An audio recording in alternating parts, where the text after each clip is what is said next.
April 4. It's a sunny day and I'm looking straight into the sun, but I will make do. I covered Mesopotamia and in particular their annual private debt cancellation system as evidence that our ancestors still recognized that a human, even though they are confined in one physical body, isn't born to be one thing only, a king or a slave or a peasant or a warrior.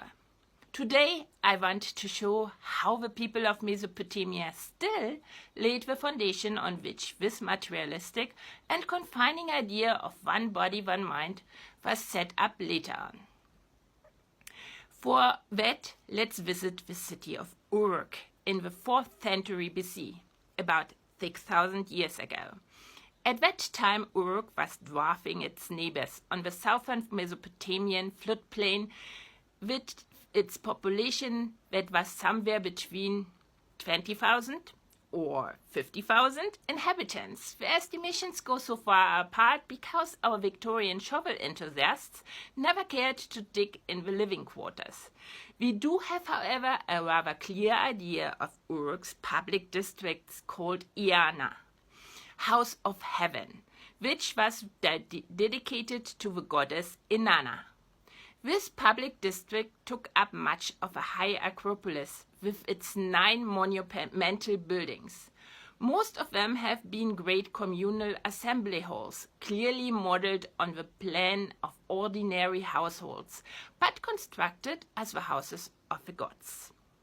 What makes Uruk so interesting is that it is the first city to have extensive written records, mostly because script, in the shape of cuneiform script, has been invented there around 3300 BC.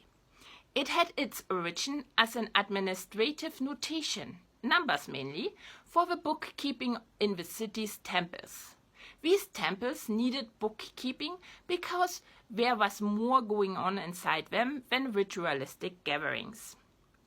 These temples resembled factories which had a considerable amount of human labor at their disposal. The labor all members of the community owned in an egalitarian fashion. The ultimate purpose of all these factories and workshops was it to provide the gods and goddesses of a city with an illustrious residence where they received offerings of food, fine clothes, and care in the form of festivals. That's why humans, according to the Sumerian creation myth, had been brought into the world by the gods and goddesses who simply didn't want to be bothered with working themselves anymore. But we would recognize what happened there as the economy of a city, not least because some details of how these temples organized themselves are still with us today. These temple factories were the first to quantify human labor into standardized workloads and units of time. They also introduced the principle of standardization. The temple factories put out their products in uniform packaging with the houses of the gods guaranteeing purity and quality control. In their bookkeeping records, we find the ancient seedbeds of modern industrialism, finance, and bureaucracy. And the scripts needed for the bookkeeping were taught in schools that took place in a classroom where the students sat in rows opposite a teacher who followed a standard curriculum. Very well known, right? These management systems, these structures, of course, keep everything running swimmingly, especially the communication in the growing community. They allow for innovation, that other when simple novelty must also have an impact on society, what requires propagation, diffusion, and implementation of an idea. But at what cost? To understand what's lost through standardization, let's look at ants and how they forage for food. You probably heard about their communication through pheromones. When they find a food source, they pick up what they can and return to the colony, leaving a pheromone trail behind. Other ants smell the trail, follow it to the food source, and by returning to the colony, they too leave pheromones which reinforce the trail. This is positive feedback, which attracts more ants until the food source is gone and this particular trail vanishes as it is not renewed. That's the theory. Here, a real example of what happens as retold by Professor Melanie Moses on the Complexity podcast of the Santa Fe Institute, episode 4. She left 256 seeds in a single stack near a colony for part of her dissertation work. The stack was quickly discovered by one ant. But this one ant ended up making 256 trips between the food stack and the colony because all other ants ignored her pheromone trail. It wasn't because she was an autistic ant and there was a double empathy problem in the communication. It was because ants have a choice when they discover a trail. Exploit a known food source or explore for more food sources. And ants are wired to explore.